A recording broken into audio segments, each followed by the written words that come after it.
Well, hey YouTube, I've got a bit of a treat for you guys. I don't believe I actually did a formal video on this air gun. This is my Diana Model 36. I'll probably end up calling it RWS here and there because that's how I learned it. I didn't really know what Diana was. I thought they were RWS. But this is really cool. This is a 1985. It was made in West Germany. I've owned it since brand new. This was the first really high-end air gun I ever bought. I got it when I was in 8th grade. And unfortunately, I might have been a freshman. Maybe I was in 9th grade. I thought I got it in 8th grade. And unfortunately, you know, I carried it out in the rain. And my stock, the varnish is coming off it. And it looks like I have a little crack there. But, you know, I shot this gun. So that's just the way it is. And unfortunately, at some point in time, I took the sights off to have a scope on it. And I lost the fastener that held the rear scope on. So I used that ugly looking silver screw. Anyway, I don't know.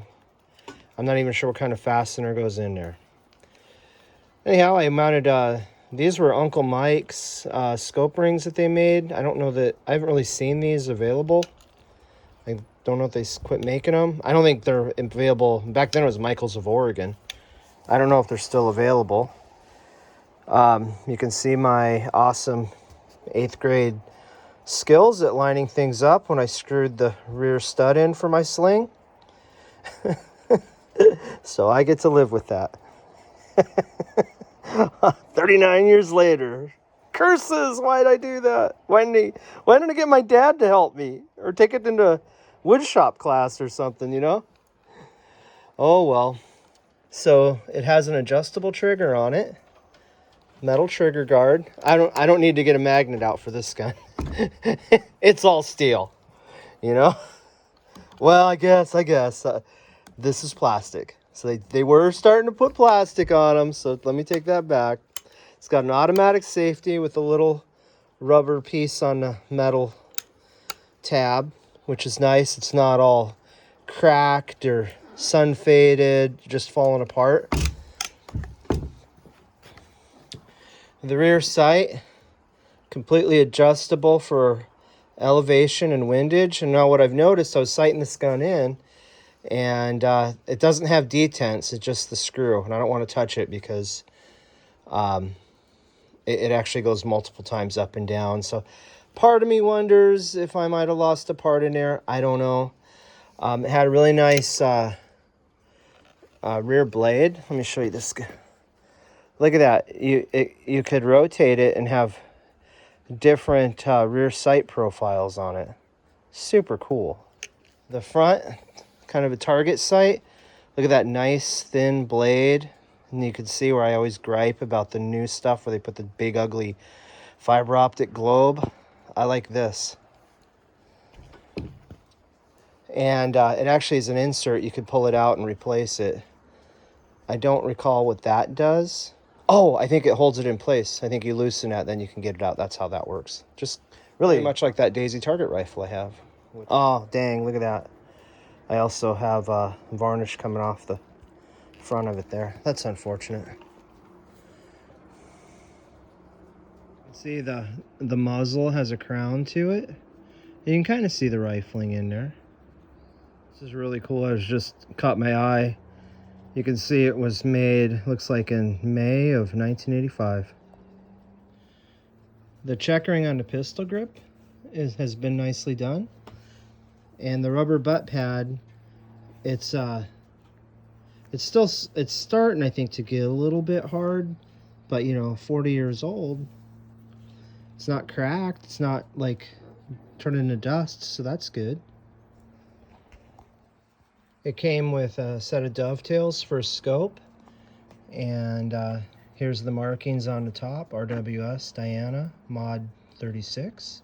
And if I remember right, they had a 34 and a 36, and I got the 36. I'm not really sure why I got the 36, but oh, I think I remember why. I think the 34 didn't have a rubber butt pad, and I thought it looked kind of dumb that way. So I guess I went a little bit deluxe. Kind of funny, because I'm Mr. Plain Jane now. So back then I treated myself.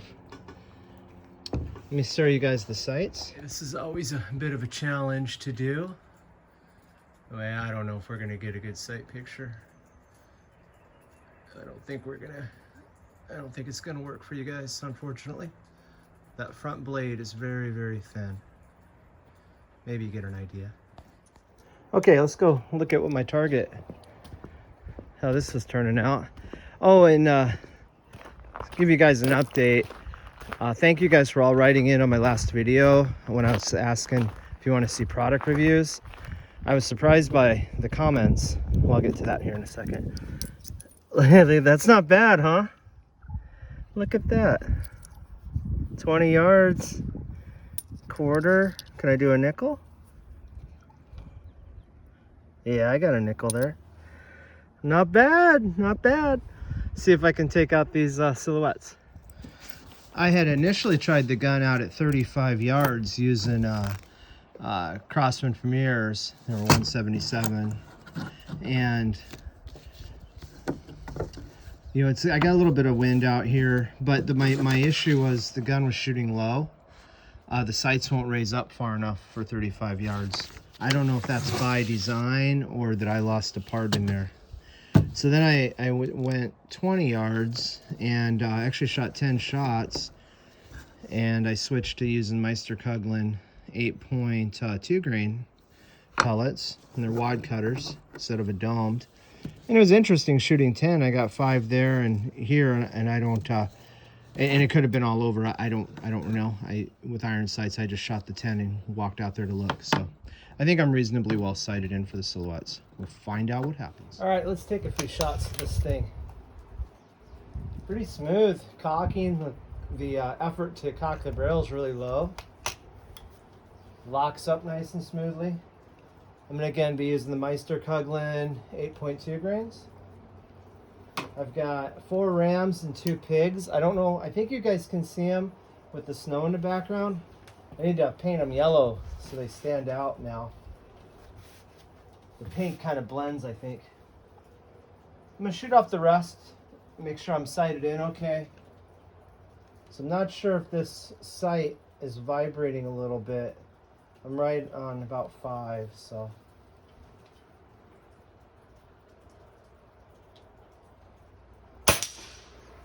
There we go. It is.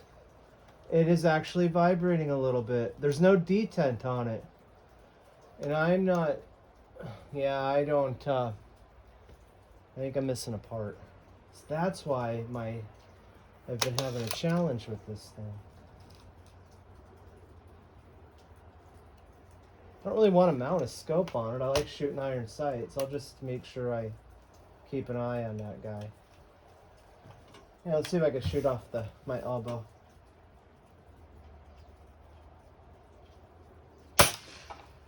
There you go. Looks like I got some grosbeaks, type of bird we have up here in the feeder. There's a male up there, he's red, and the females are kind of a dusky yellow on their belly.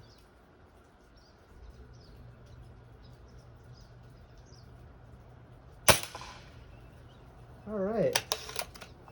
Yeah, and one of the things I always think about, you know, I just pulled this gun out of its gun bag, and or gun case, I guess you'd say. Anyhow, here it is. It's 39 years old. Works just fine. Works perfect. Spring piston, you know. And I think we're gonna have a whole ton of gas ram. I guess it'll be throwaway guns in the future. So what a waste. Especially ones that are, you know, been built nice. Not the not plastic, polymer. Not those, but the ones that are actually built nice, that I don't know how long the gas rams will be available for them as replacement parts.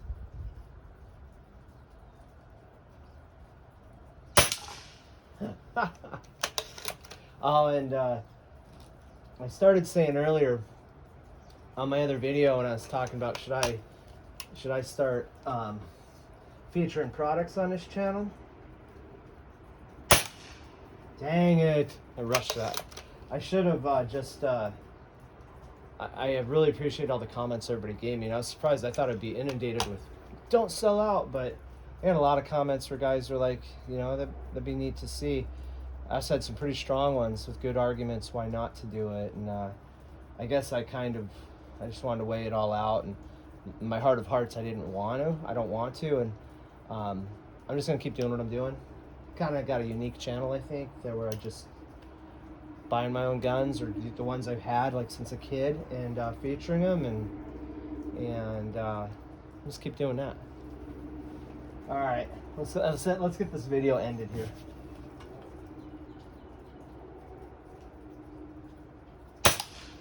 Oh, dang. Oops, I forgot my sight, didn't I?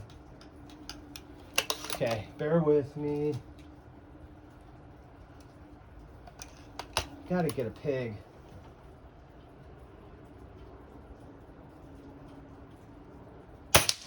There we go. I held a little bit higher than I thought I might need to.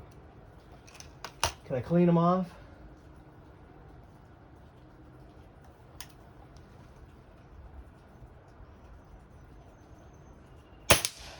I did clean it off. How about that? Well, okay, guys. There it is. A Diana Model 36 from 1985, made in West Germany. Still works perfect. The sight, I don't fault the gun. That's me being a clown as a kid, losing parts, and maybe I could find an exploded diagram on the internet and figure out if I'm missing a spring, what I'm missing in my rear sight. Maybe they actually sell the parts for it. I don't know. So anyway, guys, that's all for now. Thanks for watching.